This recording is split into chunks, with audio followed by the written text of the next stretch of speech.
Allez, salut dans l'ensemble, on se retrouve aujourd'hui pour le tutoriel 55 intitulé Importer un fichier CSV du web. Avant de suivre le tutoriel 54, rassurez-vous vraiment d'avoir parcouru la playlist de cette formation, c'est-à-dire du tuto 1 au tuto 54. Tuto 1 intitulé Télécharger et installer le logiciel R-Studio jusqu'au tuto 54, Importer et exporter un fichier CSV en local. Vouloir abriser ces étapes-là, dit directement de suivre le tutoriel 55, ça n'était pas du tout évident. Si vous êtes nouveau sur ma chaîne YouTube, n'hésitez pas à vous abonner, voire activer la cloche de notification et pourquoi pas partager le lien avec des personnes qui veulent vraiment développer leur potentiel en statistique par le biais du logiciel R-Studio. Allez, attaquons le tuto du jour. Importer un fichier CSV du web. Avec la survenue de cette crise sanitaire mondiale en 2020, le syndrome respiratoire aigu sévère, le SRAS, et le syndrome du Moyen-Orient, c'est-à-dire le MERS, a donné une croissance exponentielle à l'utilisation du web.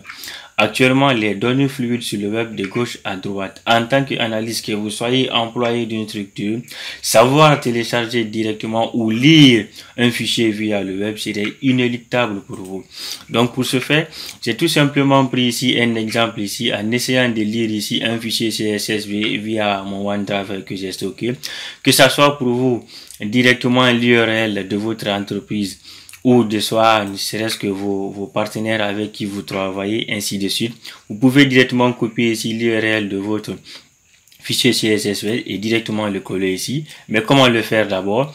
J'ai déclaré ici un jeu de données, c'est-à-dire un objet MyData, tout en l'assignant. Je fais appel ici à la fonction read CSV. Maintenant, je spécifie directement ici le chemin, tout en disant que mon fichier ici comporte une en-tête, puis le séparateur aussi est un point virgule. Donc, essayons de voir cela dans la console. Je déclare ici un objet que je vais appeler MyData, tout en l'assignant. Je fais appel ici à la fonction read CSV. À partir de là, je précise ici le chemin directement qui me permet de télécharger mon fichier CSV. Et de là, je spécifie ici pour dire que mon jeu de données ici a directement une en-tête, donc je valide cela. Et le séparateur ici va être quoi pour moi? Un point virgule, donc je valide sur entier. La lecture ici prendra du temps, mais cela dépendra du débit de votre connexion et aussi le volume de votre jeu de données. Donc déjà mon jeu de données étant importé, donc je peux cliquer ici pour voir le contenu. Voici mon jeu de données qui est là. Donc de ce qui s'ensuit, les manipulations, on verra ça pour la suite. Mais voici ce que j'avais à vous présenter ce soir.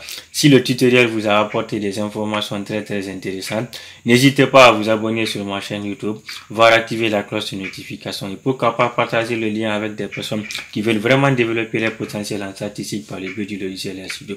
Donc sur ce, je vous quitte, on se retrouve pour la prochaine. Allez, ciao, merci infiniment.